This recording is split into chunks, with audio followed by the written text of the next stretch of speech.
Ооба, биз кыргыз эли малды жакшы тандай алабыз.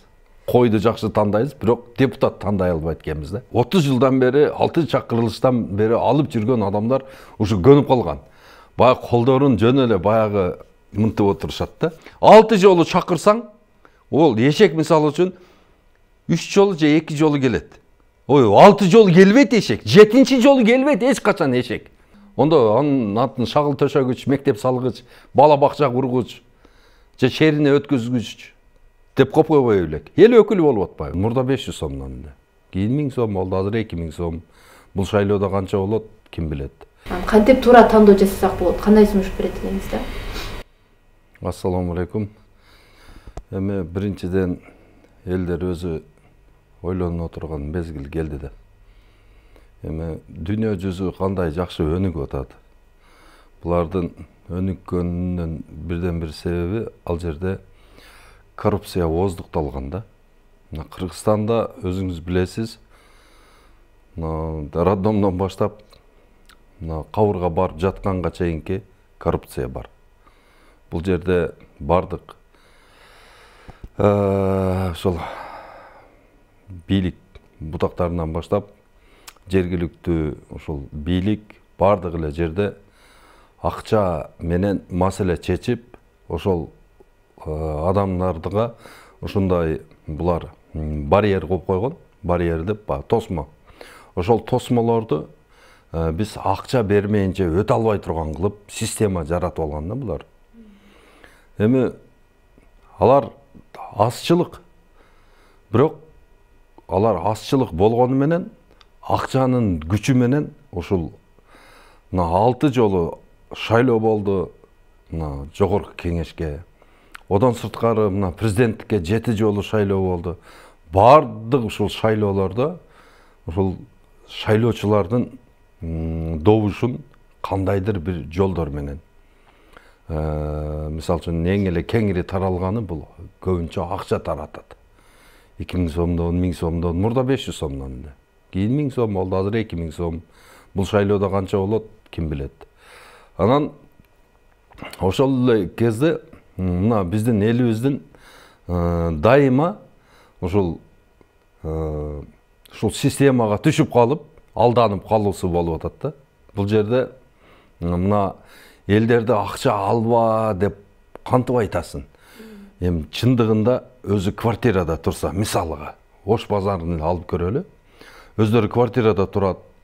Чиедей өзүнүн 4төн 3төн баласы бар, 5тен баласы бар. Жанагылар тамак жейм деп турса, анан 2 паспортко 4000 сом берип атса, ал кантип албай коет? Албай кое албайт да. Бул жерде өтө көп маселе бар, бирок ошолордун бирден бир ушул элдин аң сезимин ойгото турган бир сөз бул азыр мындай чыдап коюш керек да. Чыдап, ошол күнү ачка болсо дагы, кандай болсо дагы, ошол биртке кичинекей бир акча үчүн алданбай, ошол күнү чыдап, ошол күнү балдарын дагы, өзүн дагы мындай топуктукка мындай чакырып, чыдап коюш керек да. Анан дагы бир ушул дагы мына сатып алуунун дагы бир жолу мына агитатор болуп атат да. Мына агитатор деген бул ар бир үйгө кирип, ар бир шайлоочу менен сүйлөшкөнүн ага укук берилген да. Ал кирип туруп, кадимкидей эле ошол жерде сода жүрөт.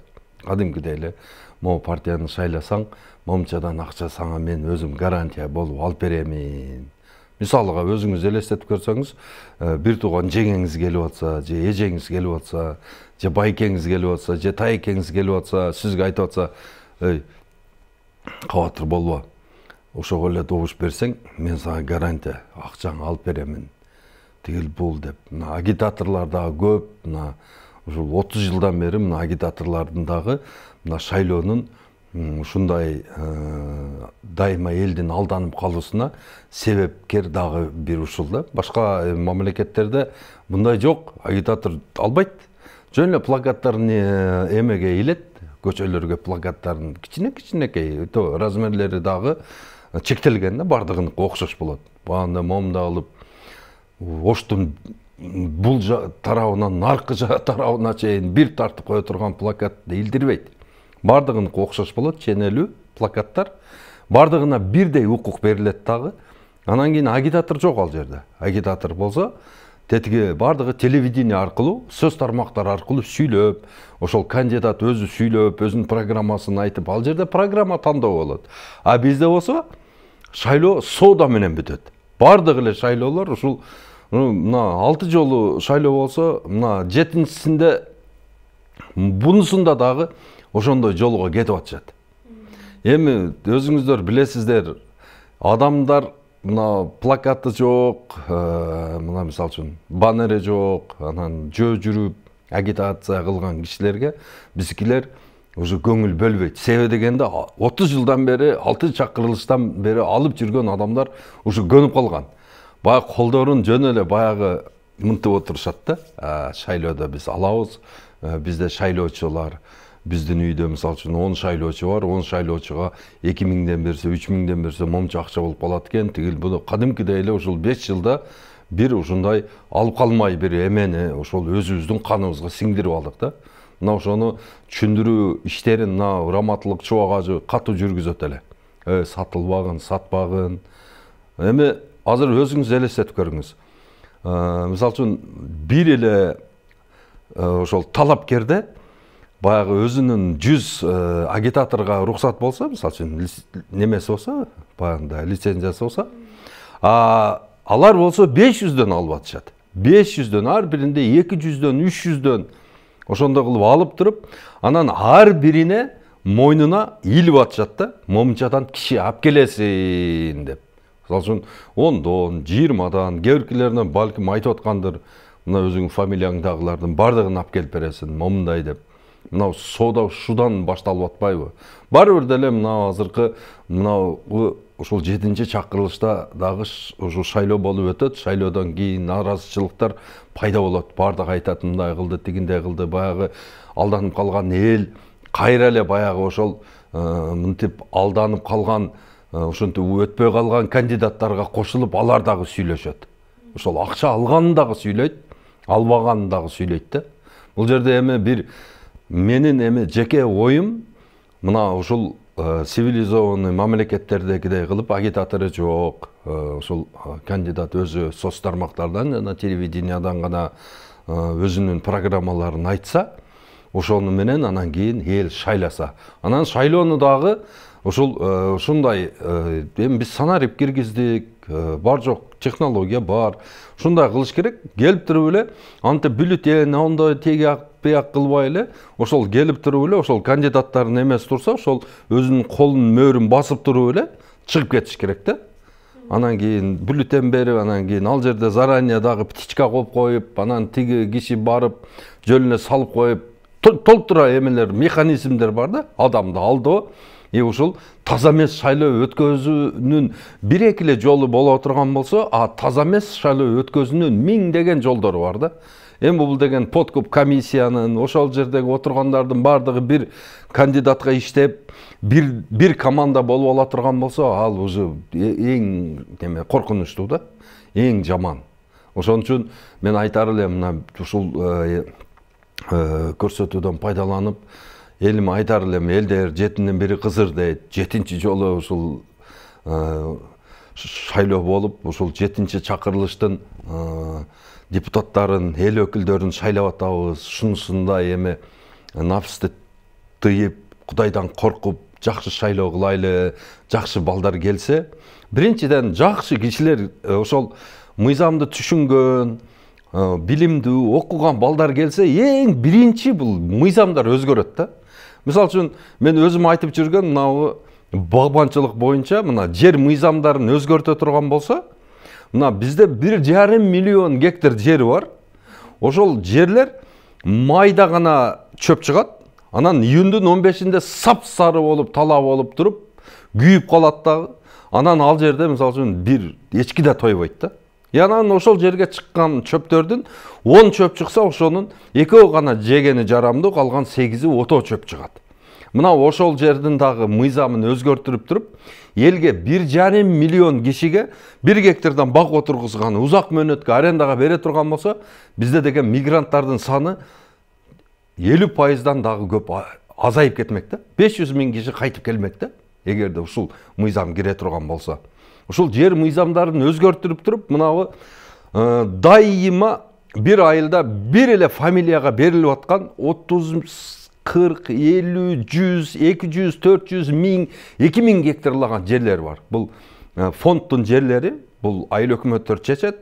Бирок ошол айыл өкмөттөрдүн тамагын майлап коюп туруп эле кайра ошо кишилер ала берет дагы. Ал жерге деген эң мисалы үчүн жөн эле арпа себип коет болсо болот, болбосо жок. Эгерде жакшы мыйзам чыгарган балдар келип, ошол ар бир айыл өкмөттүн 30 жылдан берки ошол жерди кантип бөлүп берип, ППСтин жерлери кантип бөлүнүп, кимдерге берилип, ошол жерлер кантип иштелип, ошол жерден канча налог түшүп атканын эсептеп туруп, мына ошол жерлерди кайрадан алып туруп, ошол жерге эң акчаны көп берген, мисалы үчүн кишиге өткөрүп бере турган болсо, биринчиден айылдын бюджети да көтөрүлмөк. Дотацияда отурган айылдар гүлдөмөк да, кадимкидей. Ушул жерле мыйзамдарын өзгөртүп туруп, ушул мынабы азыркы эгерде жакшы кыйын депутаттар келе турган болсо, мыйзамды түшүнгөн, мисалы үчүн биздин суулардын маселесин чечсе болот.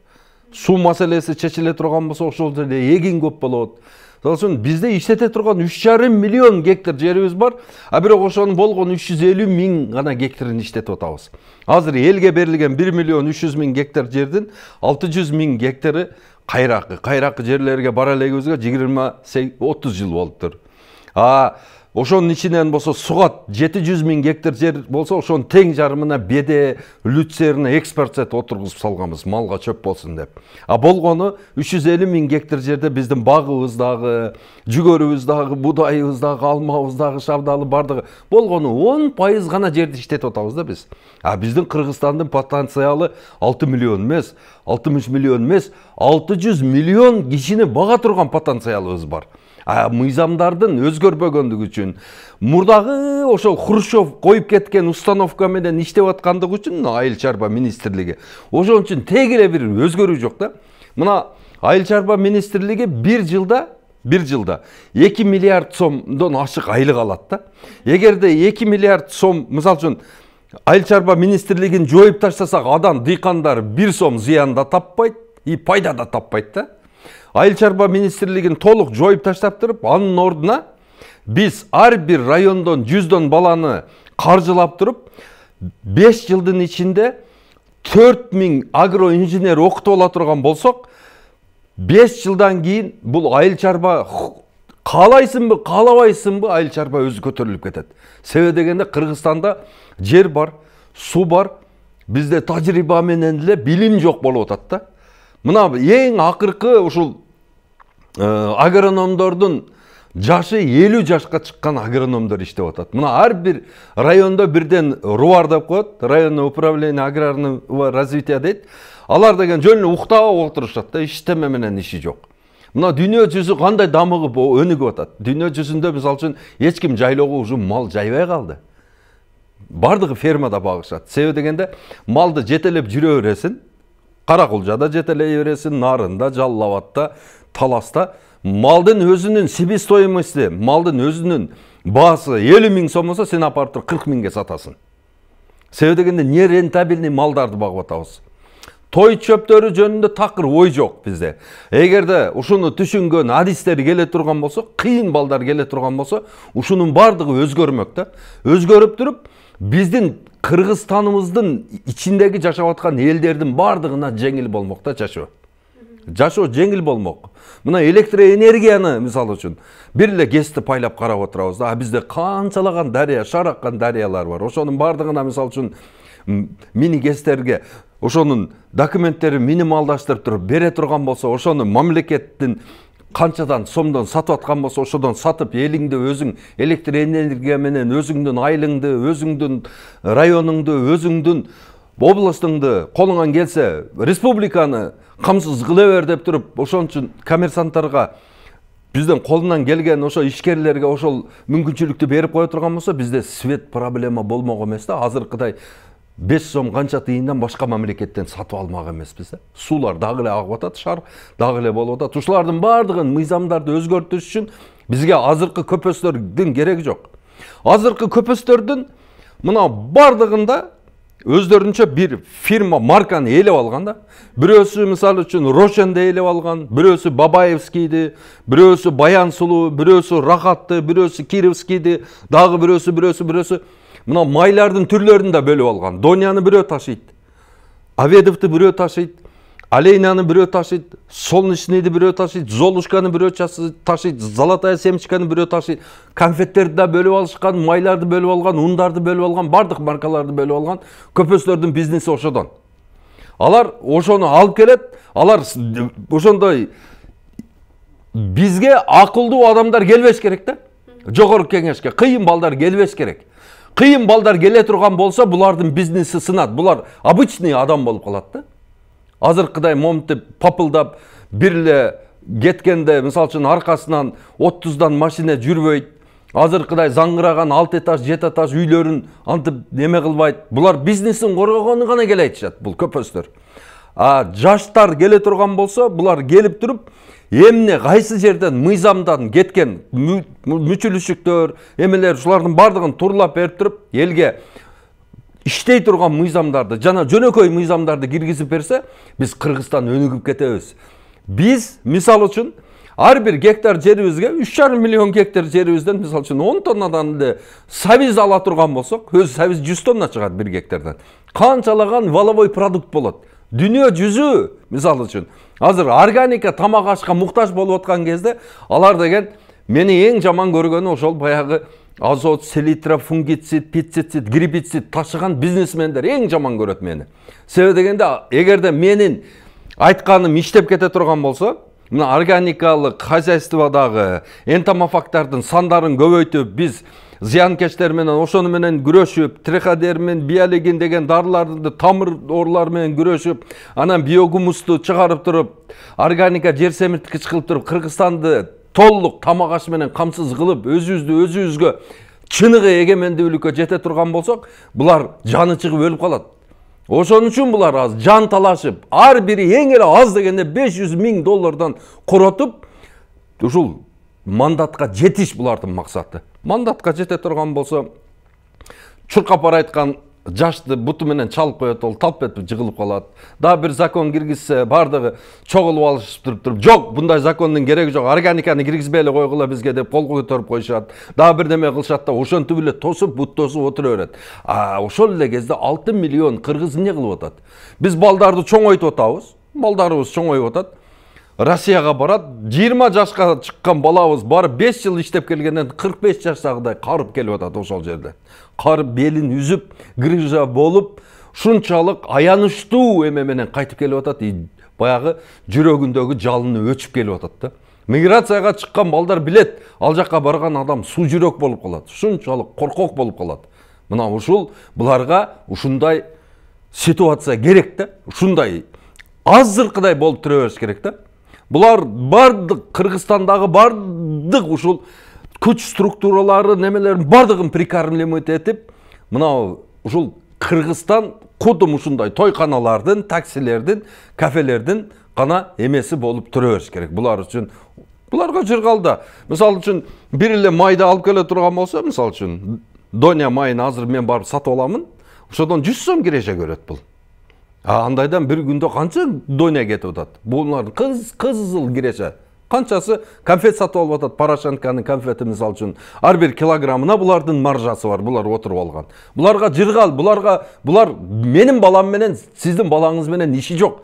Буларга ушундай ситуация, коррумпированный Кыргызстан болуп тура берсе болду. Ошентип булар, ушинтип бизди эзүүчүлөр.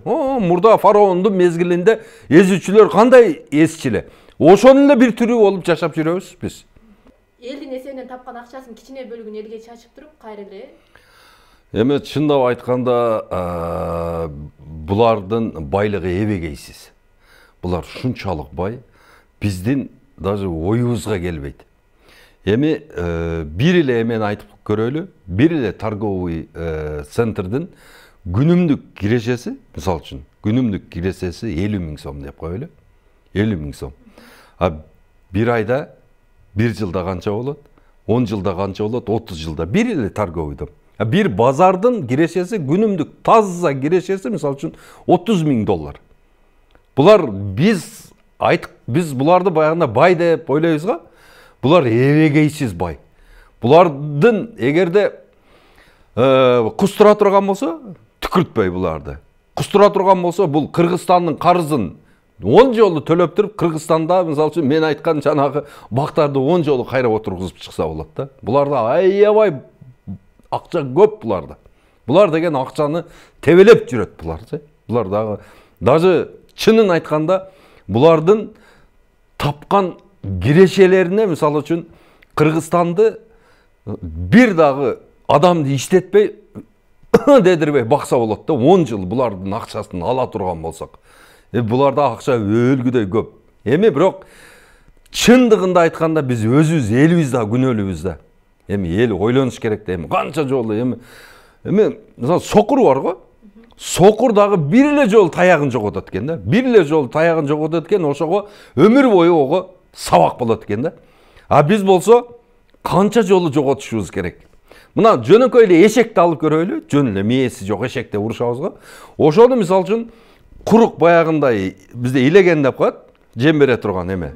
Ошону менен мисалы үчүн эшекти 6 жолу чакырсаң, ол эшек мисалы үчүн 3 жолу же 2 жолу келет. Ой, 6 жолу келбейт эшек. 7-чи жолу келбейт эч качан эшек. Эл ойлонуш керек да, жөн эле бул деген алар берген акча, сүйлөгөн сөз ушулардын бардыгы бул эч кандай эмеге реалдуулукка жатпайт. Булардын программасын көрсөң эми күлкүнүчтүү да, бири-биринен эле көчүрүп алып, ошондой кылып айтып чыгат да. Бардыгын көрүп чыкты, окшош да, бардыгы эле.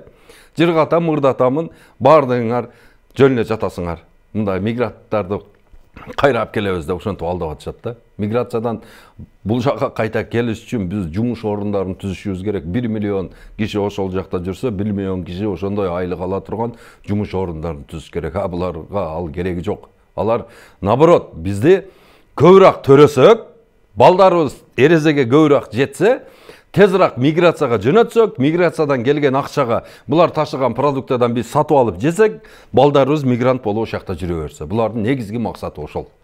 Ошон үчүн көпөстөргө алданбаш керек. Ошол ар бир партияда таза жакшы балдар келейтат.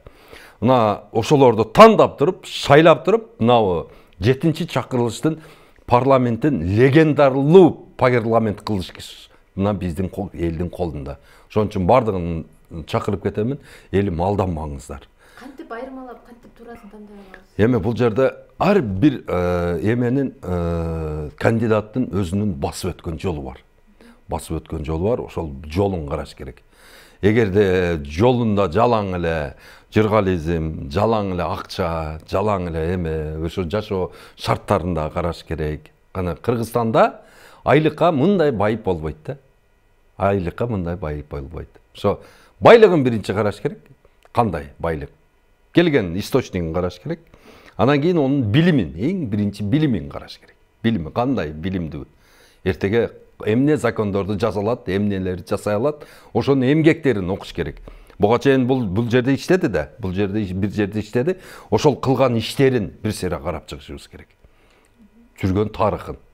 Ошондо анан кийин биз тандоо системасын тандоодо биз ошондо адашпайбыз да. Ошол эң биринчи ошол. Программасын көрүп чыктым дедиңиз. Реалдуулук бар бекен? Кандай бааладыңыз? Эми мурдагыдай эле ошол чындыгында айтканда булар бири-биринен эле көчүрүп алган программалары реалдуулук бар, бирок аткарылбайт да булар. Себеби дегенде 6 жолу жазылган программа менен эле ошо менен эле келет да. Окшош эле, бирдей эле. Реалдуулук кылса болот, энергетиканы арзандатса болот, элге көмүрдү бекер берсе болот, баардык ушул жазгандай кылса болот, бирок кылынбай турган программалар да. Мына эгерде ошол партиянын ичинен жакшы балдарды шайлап ала турган болсок, ошол 90 азамат жигит келип калса, мына ошолор ушул программаларды мына ушул азаматтар ишке ашырат. Ошон үчүн тандоодо адашпашыбыз керек. Мына 7-ден бири кызыр дейт, дагы бир жолу айтып кетейин. Ушунда адашпаш керек кыргыз эли. Кыргыз эли ошол өзүнүн тапкан адал акчасына ушулардын акчасын кошпош керек. Эч качан булардан 1 сом албаш керек. Карыз болуп каласыңар. Итак эле канча жолу алдыңар. Ошолордун бардыгына жоопкерчилик болот. Сатылбаш керек. Сатылган бул деген бул намысын саткан, өзүн саткан. Кийин кантип анан кийин небересин ошол сатып алган акчадан небересине ошол урлардын акчасын алып келип туруп небереси менен кантип учурашат, баласына кантип салам берет, ошентип кантип аялына сүйлөй алат, кантип ошону эркек дагы аял дагы ойлонуш керек. Мен ушуну алгандан кийин мен эки жүздүү болуп калдым го. Мен кантип, мен элге кантип ушунда башымды көтөрүп жүрөм деп ошого каттуу ойлонушубуз керек. Ушул. Анан жаман айтпай жакшы жок деген бар. Эгерде биз бул жолу дагы тандоодон адашса, эл шайлоочулар адашкан болсо, алдыңкы 5 жылдыгыбыз кандай болуп калышы? Баягы эле болот да. Баягы эле Айыл чарба министрлигине башка бирөөнү коет. Ал дагы Ашмалтайды чалып отура берет. Анан дагы башка премьер-министр келет. Ал деле ошону чалып отура берет. Мурдагы эле ошо атала, ошол эле аталаны быжырып отура беришет. Кийинки шайлоого даярданышып, ошол эле российский, белорусский, Казакстандыкын, Өзбекстандан, Украинадан келген продукталарды жеп, анан жылына 100 миңден, 150 миңден мигрантты Россияга жөнөтүп, ошолордон акча күтүп, дагы 5 жыл жашайбыз да. Эгерде таза балдар келсе, жер мыйзамдарын өзгөртсө, бизде уже дыйканчылык, багбанчылык өнүгөт. Дыйканчылык, багбанчылык өнүккөндөн кийин ошону сатыш керек болот. Ошону переработка кылыш керек болот. Ошонун бардыгы бизге жумуш болот. Анан дүйнө жүзүнө биз эгерде ошол таза балдар келе турган болсо, мына азотту, селитра, фунгицид, пестицидтердин бизге келип аткан көлөмдөрүн азайтып, анан кийин нормадан ашырбай, ошону мындай таза органика кылып, тамак аш чыгарып туруп, биологиялык таза тамак аштарды чыгарып туруп, ошону экспорттоо жолуна коюп алсак, бизде потенциалыбыз аябай чок. Башында эле айтып кеткем, эгерде биз 2 миллион гектар жерге 2 миллиард дарак отургузуп алсак, ар бир дарагыбыз бизге $10 киреше бере турган болсо, биз жылына 20 миллиард доллар киреше таап турсак болот. Ошон үчүн бизге таза мыйзамды, жер мыйзамдарын, бардык эле мыйзамдарды өзгөртө ала турган кыйын адамдар керек. Ошол таза балдар керек. Таза депутат, таза жашоо. Таза депутат, таза мыйзамдар. Таза депутат бул жаркын келечек. Таза депутат бул биздин кийинки тарыхыбыз болот. Анан өзүңүз дагы элге көп аралашып жүрөсүз, соц тармакта дагы көп отурасыз. Байкап атасызбы? Ошол нерсе бизде байкалабы? Мисалы үчүн элдин маанайы шайлоого кандай таза туура тандоо жасай алгыдайбы же андай эмеспи? Мен бунусунда айтам, ушул шайлоого адамдардын маанайы кандай? Акча бербейт экен да деп атышат да. Уже каныбызга сиңип калыптыр да. Мунусунда эми мисалы үчүн мурунку шайлоолорго караганда азыраак адам келеби деп ойлоп атам. Бирок эми шайлоого ошо азыраак адам келсе дагы жакшы балдарды шайлап берсе, ошолор өтсө болду деп ойлоймун. Бирок бардыгы келиш керек. Мен ошону чакырып кетемин. Бардык элди айтамын. Келгиле дагы ошо жакшы балдарга добушуңарды бергиле.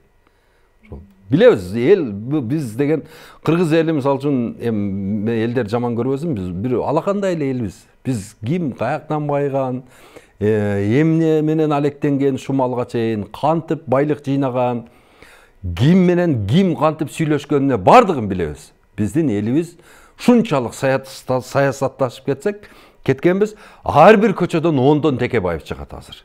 Керек болсо. Шунчалык саясатташып кеткенбиз биз. Ошол. Саясатташканбыз, бирок саясатты туура тандай албайбыз. Ооба, биз кыргыз эли малды жакшы тандай алабыз. Койду жакшы тандайбыз, бирок депутат тандай албайт экенбиз да.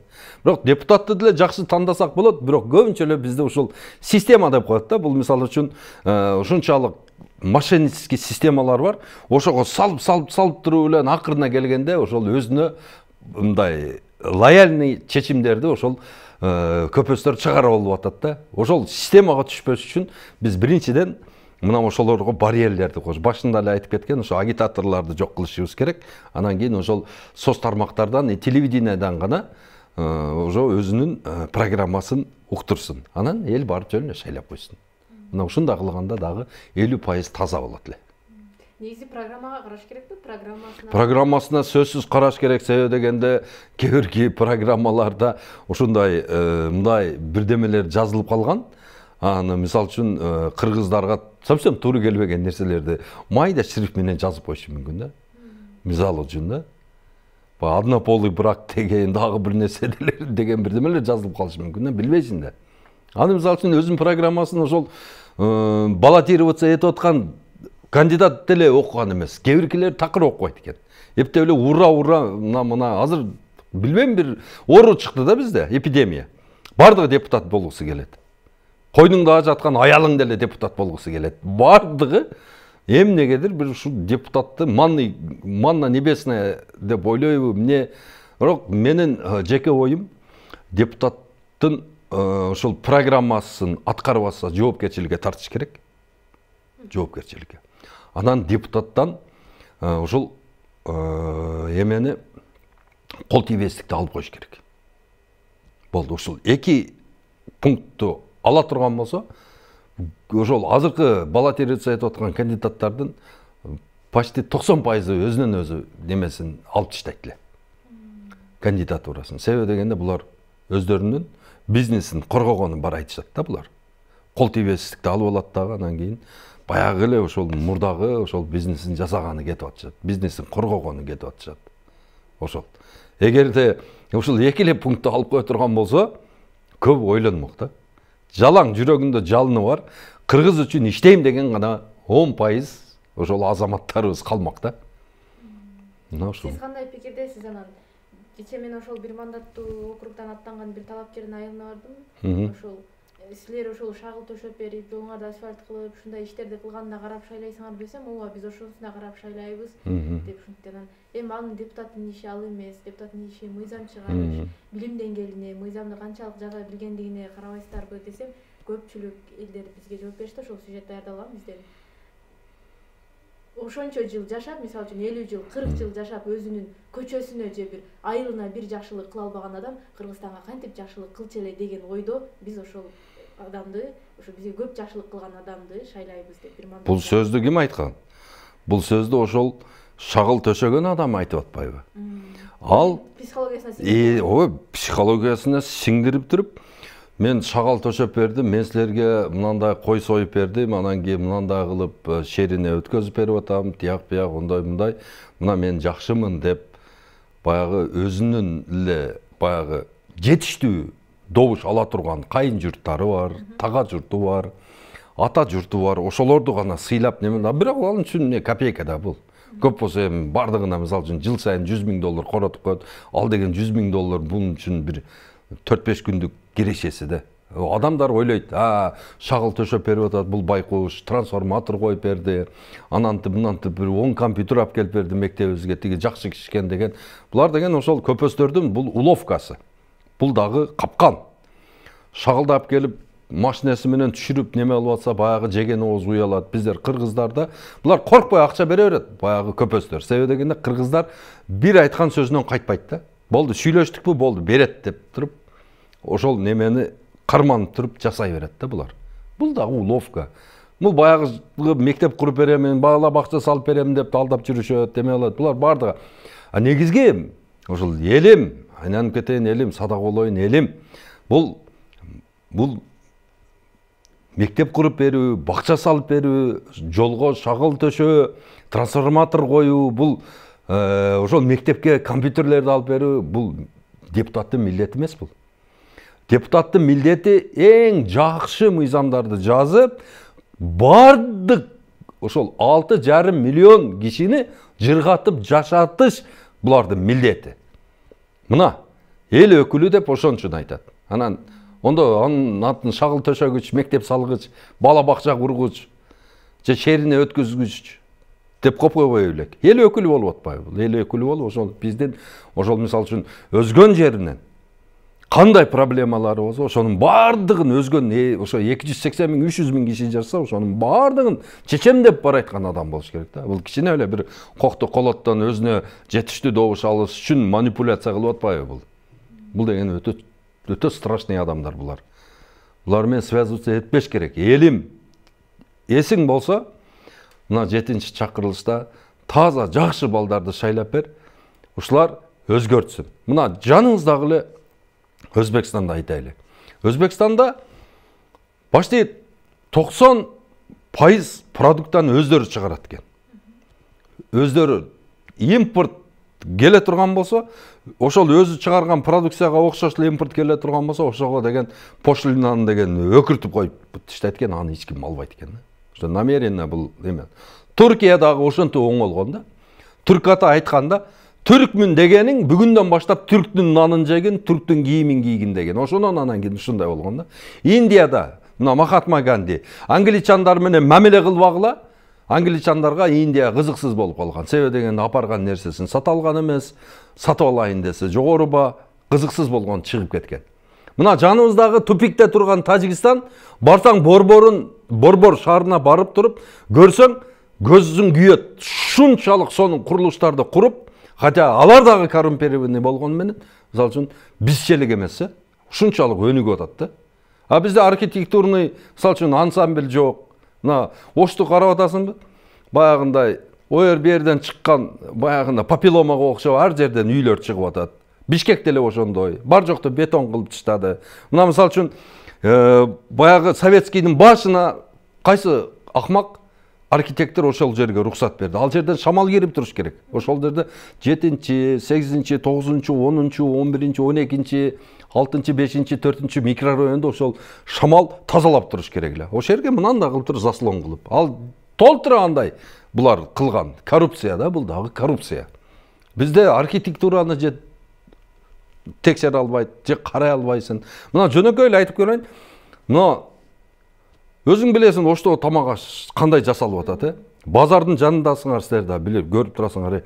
Антисанитария полная, полный антисанитария. Жөн эле жасап атып туруп эле деле жасап атат, мынтип эле кылып атат, неме кылып атат. Бул да коррупция да.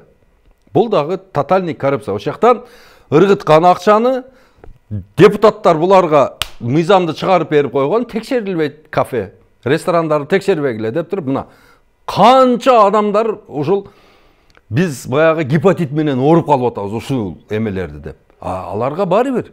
Мына ушундай закондорду оңдоп бере турган болсо, бизде тазалык да болот. Көп нерсе өзгөрбөт да. Жакшы адамдар келсе көп нерсе. Ушуну мен какшап айтып атам, мына жер мыйзамдарын өзгөрткүлө. Мына ошо иштебей аткан жерлерди текшергиле, эмне болуп атат, ошону элге бөлүп бергиле, баг отургузайлы. Элдин бардыгы баг отургузуп атат. Мына Тажикстан, мисалы үчүн, данды полностью башка жактан сатып алып жейт дагы, өздөрүнүн жерлерин жүзүм кылып койгон. Мына 1 гектар жерден алар эң эле аз дегенде $20 000 пайда көрөт. А биз болсо 1 гектар жерге будай сеп алабыз дагы, биз болсо $200 пайда көрөбүз. 1000 эсе бизден көп көрүп атат олар. А биздин мөмө жемиштер Өзбекстандыкына караганда, Казакстандыкына караганда, Тажикстандыкына караганда, Түркияныкына караганда биздики даамдуу. Биздикиндей мөмө жемиш эч жерде жок. Мына биз ушундай жерибиздин климатический өзүбүздүн расположениябызды ушунун бардыгын пайдаланып туруп, биз деген тез аранын ичинде өтө бай мамлекет болуп, ушундай өнүксөк болот да.